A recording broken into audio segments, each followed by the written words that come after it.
make yourself comfortable and start to feel your body relax and go all floppy, and it feels like it's sinking down into the bed beneath you. As you relax, you start to pay attention to the natural rhythm of your breath as it goes in and out, as your belly rises and falls. And you start to make your breathing a little bit deeper now. And as you breathe in, you imagine that you're breathing in everything that's good and makes you feel happy, all the happy memories that you have, everything that you're grateful for, and all sorts of positive energy. And as you breathe out, you let go of anything that you don't need to hold on to, any negativity, any worry, any memories that don't make you feel good. So take a big deep breath in now and breathe in everything good. And then breathe out anything not so good. Breathe in happiness and joy, and breathe out worry and stress. Let go of anything that isn't yours, and feel your body relaxing into a state of calm and peaceful happiness. When you're ready, shut your eyes and get ready for an exciting, magical adventure in your imagination. As you breathe in one more deep breath and breathe out, you find yourself standing on top of a tall hill, looking out over a luscious green land. In the distance, you can see more hills and mountains. You can see forests. You can see rivers and waterfalls. And as you look out as far as the eye can see, past the mountains, you can see the ocean. Suddenly, something dashes around you quickly and flutters up in front of your face. It's a fairy. This fairy is wearing clothes made out of petals like a lot of other fairies, but she's wearing pants and a top. Her pants are purple, very bright purple, and her top is white. And on top of her head, she wears a little helmet, sort of like what we in the human world have for riding horses. The fairy has a big grin on her face, and she tells you that she has a surprise for you today. And did you want to come with her and see the surprise? You nod. Of course you do. Of course you want to go with this fairy and see what her surprise is.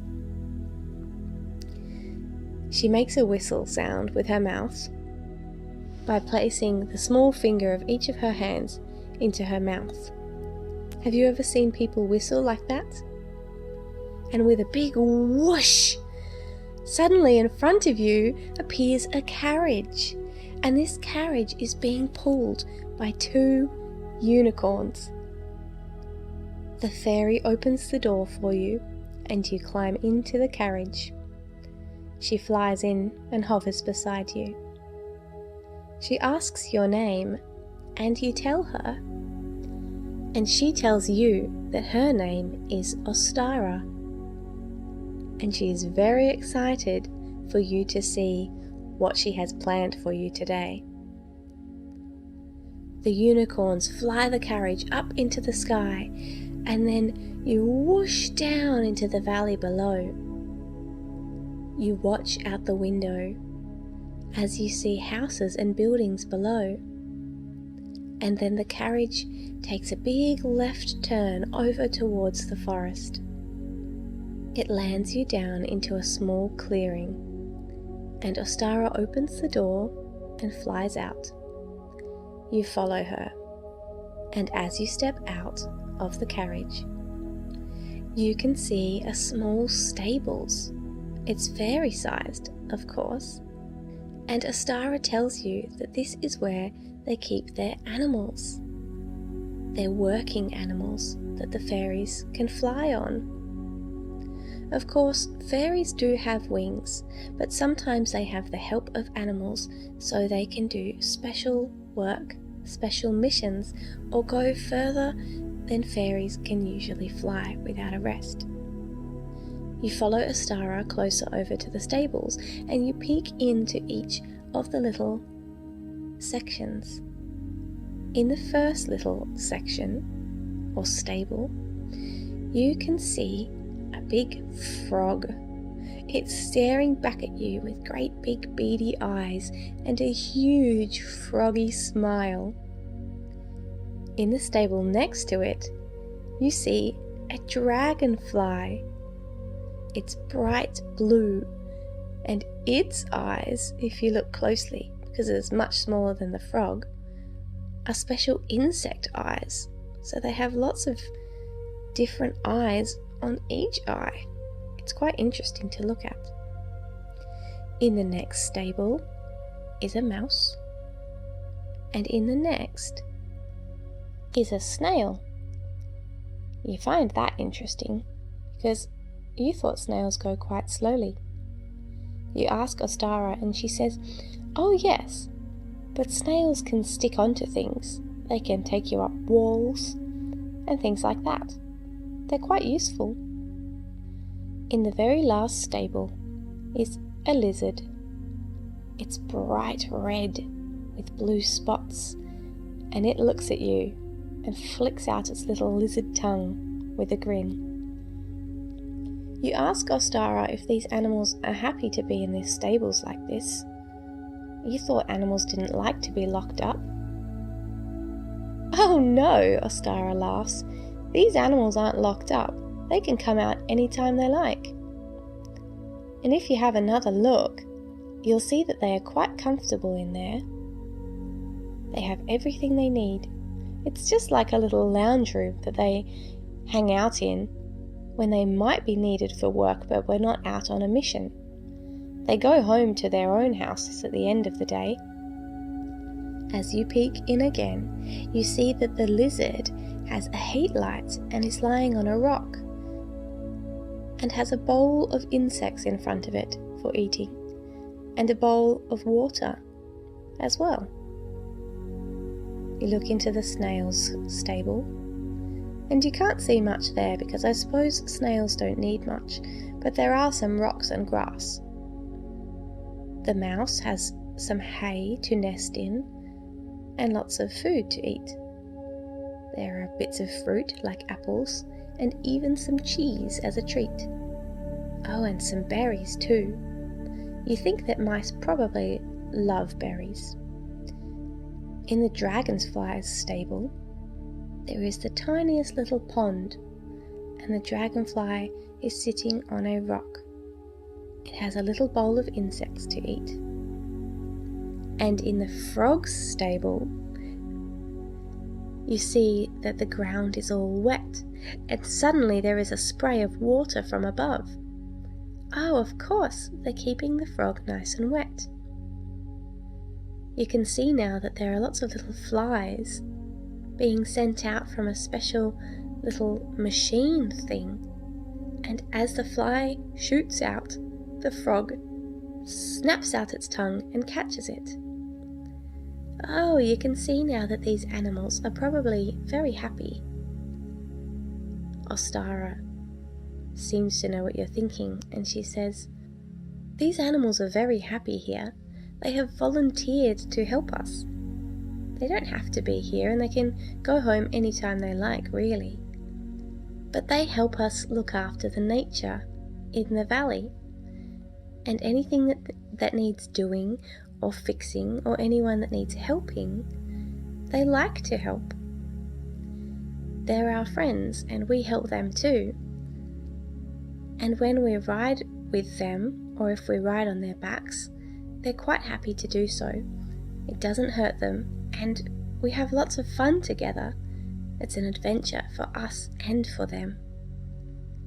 If you would like to, they would probably be happy to take you for a ride.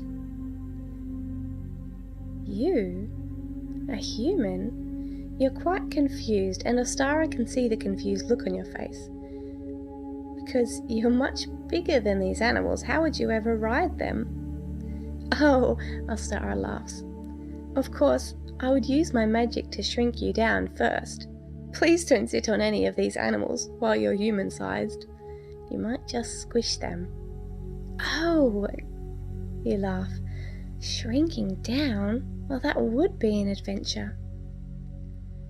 You tell her that you would like to do that, and she takes out a little wand and waves it towards you, and you can see the glow and the shimmer and the shine as the magical light comes out from her wand and starts to swirl around your body. Everything around you starts to get larger. The trees stretch up into the sky, and the stables get bigger and bigger in front of you until they are the size of normal stables. But now, Ostara is not the size of a normal fairy. She's the size of a human. Well, you suppose she's not really. She's still as small as she was before, but now compared to you, that's what she looks like. And the frog, as you peek into the stables, is huge. It's as big as a car. Well, again, it's probably the same size. It's just that you're smaller. So in comparison, that's how big it seems to you. Which animal would you like to ride? Says Ostara. Oh, well, it's quite difficult to choose. You and you and Ostara says, well, do you know what? You can always come back another day, and we can go on another adventure on a different animal, or the same one, if you like. Alright, well, you decide to ride on the frog because that is the first animal and it's the one you are standing in front of. Ostara leans over the stable door and she asks the frog if that would be alright. The frog gives a large croak and a smile in response. And you think that might mean yes, especially as Ostara opens up the stable door and flies in. You follow her, and you watch as she takes down a saddle that has been hanging on the wall, and she places it over the frog and does up all the straps and everything. You can see that it has stirrups, just like horses do, well, horse saddles do in the human world, and it has some reins as well. You suppose it's important to hold on and to have somewhere to put your legs, because that's what makes things safe. Without the saddle, you would probably just slip off the frog's back because they are a bit slimy. Ostara tells you to climb on now. You put one foot in the stirrups and then swing your other leg over to the other side. You hold on to the reins and the frog gives a big croak. Ostara says, "Are you ready?" And you say, "Yes." The frog takes a few shuffly steps out of the stable and onto the grass. And then suddenly it gives a great big leap up into the air. Whoa! Whoosh! The air goes past you, and then as you land back down on the ground with a thump, the frog takes another jump. Up and down you go. And Ostara flies along beside you as fast as she can, because this frog goes quite far with every leap. You do this for a little while now. the frog hopping up and down through the forest, the air whooshing past you as it does. And it's really great fun. The frog hops up onto a tree and sticks its hands on and starts hopping up the tree now and up onto a branch so you can see down to the view below. Ostara flutters beside you. "It's a lovely view, isn't it?" she says. Doesn't stretch quite as far as the view from up the mountain, but it's a beautiful view of this little clearing, and the stables in the distance, and the luscious grass below. You agree that things do look different when you're smaller. The tree you are in seems massive, as big as a skyscraper in a big city. Blades of grass and flowers are huge too. You hopped past a few before, and they were towering above you. Ostara asks if you're ready to go back now. And you are. So the frog hops down the tree slowly, and you go back the same way, taking those big jumps up and down, the air whooshing past, back to the stable, where you carefully climb off, and Ostara takes the saddle off the frog. And you go back out into the clearing. Ostara offers you a drink before it's time to go. A hot tea or a warm milk. She hands you a cup of whatever it is that you would like. It seemed to come out of nowhere, and you think she must have magicked it. And you sip on the warm drink. And when you are done, Ostara suggests that you lie down on some mossy grass nearby and make yourself comfortable. The sun is shining down on this mossy bed, and it's quite warm here. She tells you to just close your eyes and start to breathe a bit deeper now. And as you lie here, she will magic you back to your normal size.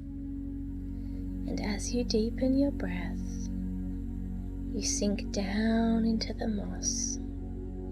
You hear the whispers of Ostara saying that she had lots of fun, and you can come back anytime in your imagination. And you start to drift back to your human body, resting in your very own bed.